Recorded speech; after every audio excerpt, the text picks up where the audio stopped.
guys, magsira na. Sinisira ko yan dito, maligo ako kasi minsan magulat na lang ako, may pumapasok na naman, kaya dapat nakalak. Ay, alas 12 na, pupunta ako sa school mamaya.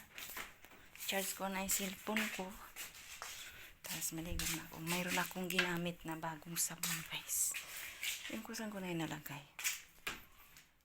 Bagong ginamit na sabon, hindi na ako nagamit ng unang ginagamit ko. Ayan na, nakita ko to siya sa Silmore. Ito yung ginamit ng friend ko. Ang ganda ng mukha niya, kinis. Ano siya guys, oh, Shine Bright Clear with 100 natural orange extract, natural kojic brightness without drying skin. Oh, kung nag-dry ang skin mo, ayan. Hindi ko to promote ha, pakita ko lang sa inyo ang aking ginagamit. Ligo mo na. Oh guys, launa 30 na. Anak ko lang eh. Ay, basa ang aking kuwan.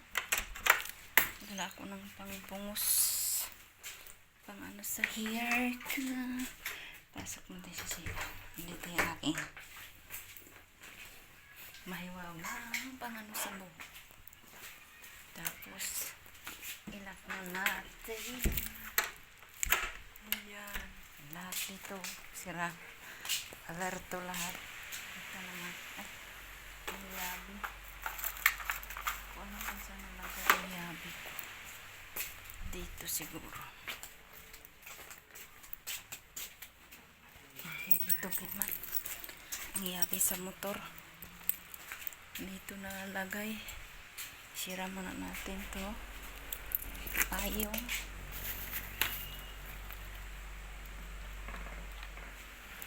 Ready mag-rock tayo guys. Let's go naman na yung mura pink tayo ngayong araw. Happy Thursday. Mag-ihaw kita ng manok.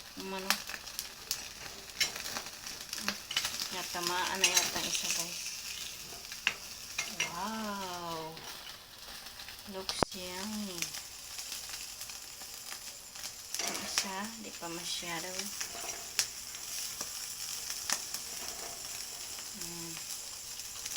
Hinahina lang ako eh.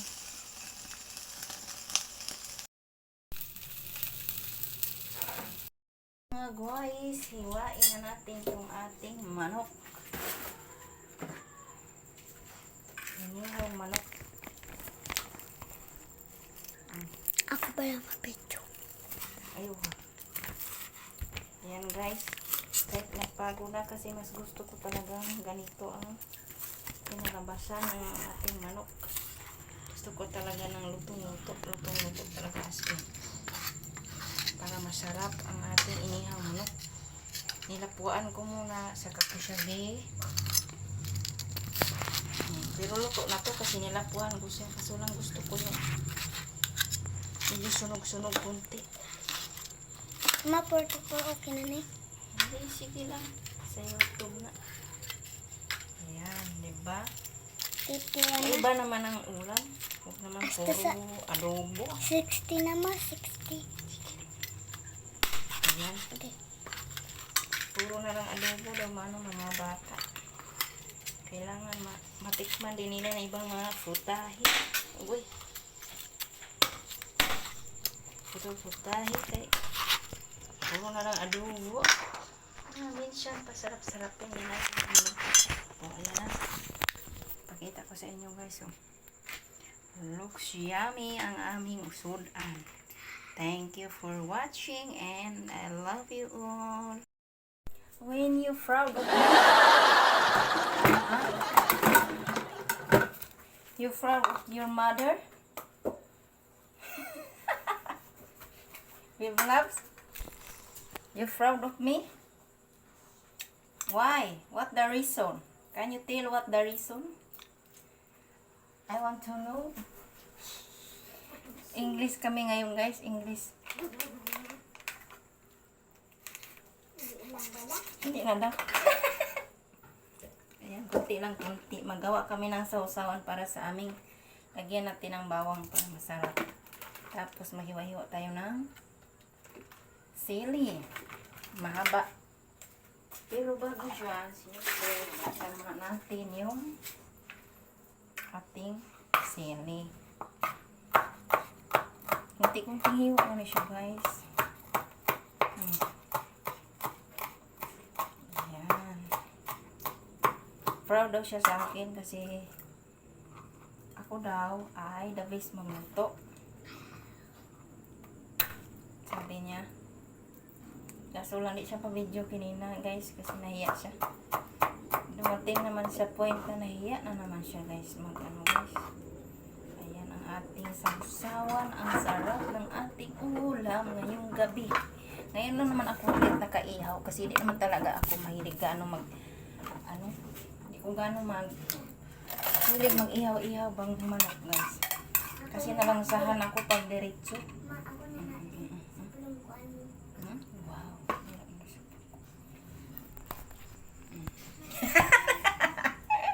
Tago siya. Sarap. You're the best, the best, the best. Sana sibuyas, di. Dito ang sibuyas. Mangayo, kagamay, mangayo. Gamay-gamay lang kasi para bukas to, kasi mahal ang sibuyas. Nagmahal ng sibuyas ngayon dito, guys. Kahit din dyan siguro sa Manila, mahal na rin. Kahit saan, mahal na talaga. Diba? Sausawan. Tapos, lagyan natin ng mahiwagang suka nga viewer. Let me see. Galing my sister-in-law. Ang lang ni Antira. Thank you so much. Very much. I love you all. Kain na tayo. Punuin mo gani. Tapos ano ko ng sardinas, guys. Ginisa ko. Nakalimutan ko kasing bili ng miswa. Miswahan ko sana to siya, guys. Kalimutan ko kaya ginisa ko na lang siya, guys. Diba? Serve ng aming hapunan. Ayan ang ating sausawan. Ang manok. Tinirahan ko ari pang sardinas. At yung ginisa sardinas, nilagyan ko ng kanin. At ito tinira ko kay panganay. Kaya wala pa siya dito. Kami munang kakain. Ayun na nga, guys, 11 na po ng gabi kasi po pagtapos po kain, nakalimutan ko po, guys, nakaidlip ako, guys, na mayroon pa palang naghintay sa aking labahin.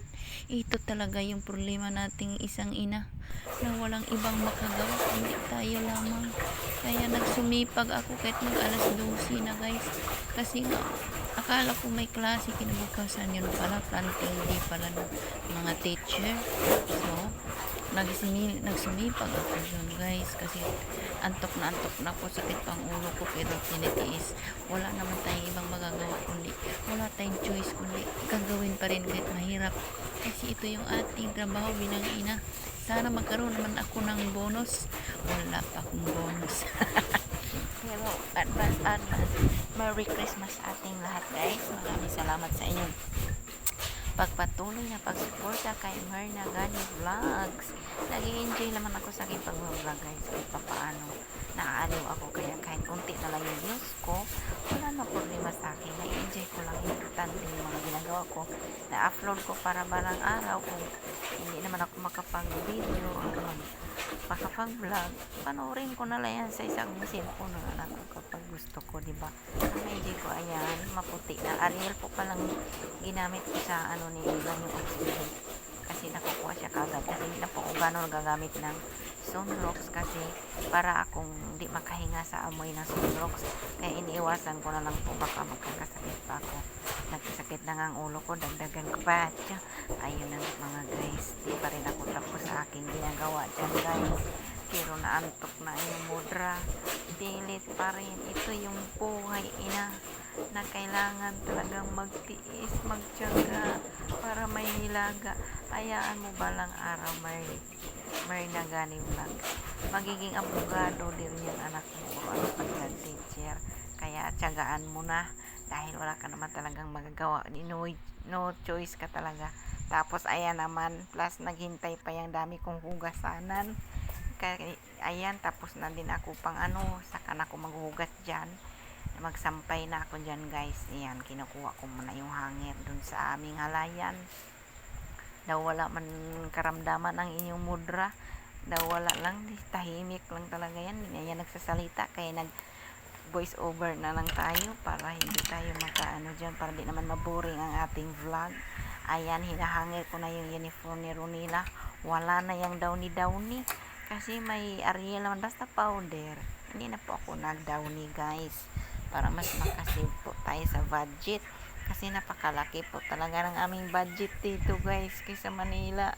Sa Manila may income akong iba kasi mas malapit yung mga may magpa-on call. Dito wala na akong income, kundi kunti-kunti na lang, kaya tiyaga-tiyaga na lang talaga, di na gano'ng naggamit-gamitanan. Tapos ayan, kay kuya naman yan, kay panganay ang uniform. Tapos ayun na nga guys, mag alas 12 na talaga yan guys. Tiyaga-tiyaga pa rin ang inyong Mernagani Vlogs. Masakit ang ulo niya guys. Antok na ako guys, kung alam nyo lang dyan. Kasi pinipilit ko lang talagang gawin yung gawain ko, dahil para matatapos, kasi marami talaga akong labahan. Kay kinabukasan babanlawan ko, kasi ang aming tubig aga hapon lang ang agas ang tubig, so kailangan kong hahabulin yun. O yan, tulog na po aking mga junakis, kasi mga 10 or mga 9:30 pinapatulog ko na po yan sila.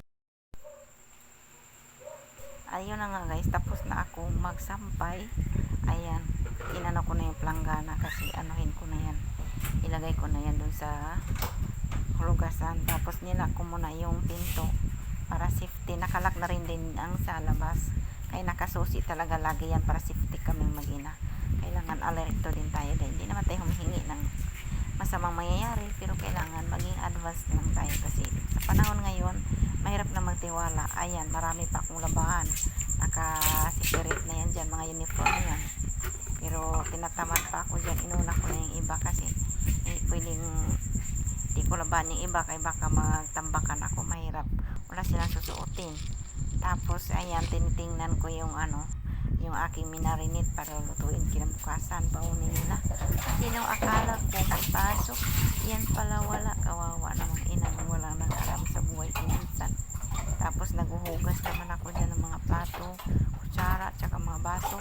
Kasi nung tanghali palang ginamit, di ko pa yan napahugasan guys, kasi walang tubig kami. Kaya nung maagang umalis yung may-ari, so di siya nakapaano sa tubig paandar. Siyempre, daanan din natin sa sayaw-sayaw para mapabilis ang ating gawa. O ganyan lang, parang walang naramdaman. O saan pa kayo dyan? Kung yan ang yung makasama sa buhay, hindi kayo mabuburing. O diba, mag-isa lang yan sa kusina, at walang tugtog, sumasaya. O diba, good vibes, good vibes. Alam niyo ba nyo guys, ano tayo may enjoy sa buhay natin? Kahit tayo lang gagawa. Huwag nating laging intindihin yung problema. Ayan, natin yung problemang problema. Minsan kailangan tulungan natin ating sarili para hindi tayo may stress, kasi siyempre hindi naman biro talaga magiging ina. Daming gawain, daming isipin, lahat andyan.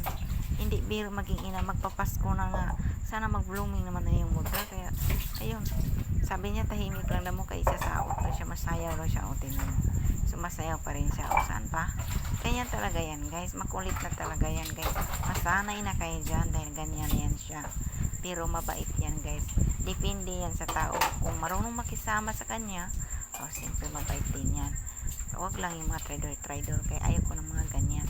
Ganyan naman talaga ako, gusto ko masayahin. Kasi noong kabataan ko, hindi po ako masayahin. Masyado akong seryoso sa buhay, masyado akong tutok sa mga gawaing mga pang seryoso talaga. Charot. Tapos ngayon, ayan na, nag-flying kiss na sa inyo. Arigato na daw, sana ulang arigato. Alas 12 na po ng gabi guys. Siyempre, huwag po natin kalimutan nga mag-pray before tayo matulog. Lord, thank you so much sa araw-araw na andyan ka at paggabay mo sa aking mga anak, at sa aking pamilya, at sa aking mga magulang, at sa aking mga kaibigang malalapit, at sa mga taong sumusuporta sa akin. Lord, thank you so much.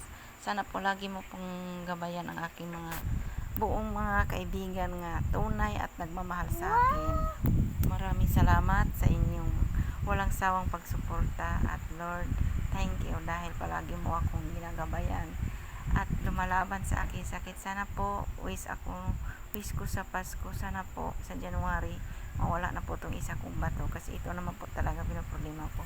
Amen. Thank you so much. Thank you for watching, guys. God bless us all. See you my next vlog. Thank you so much. Bye.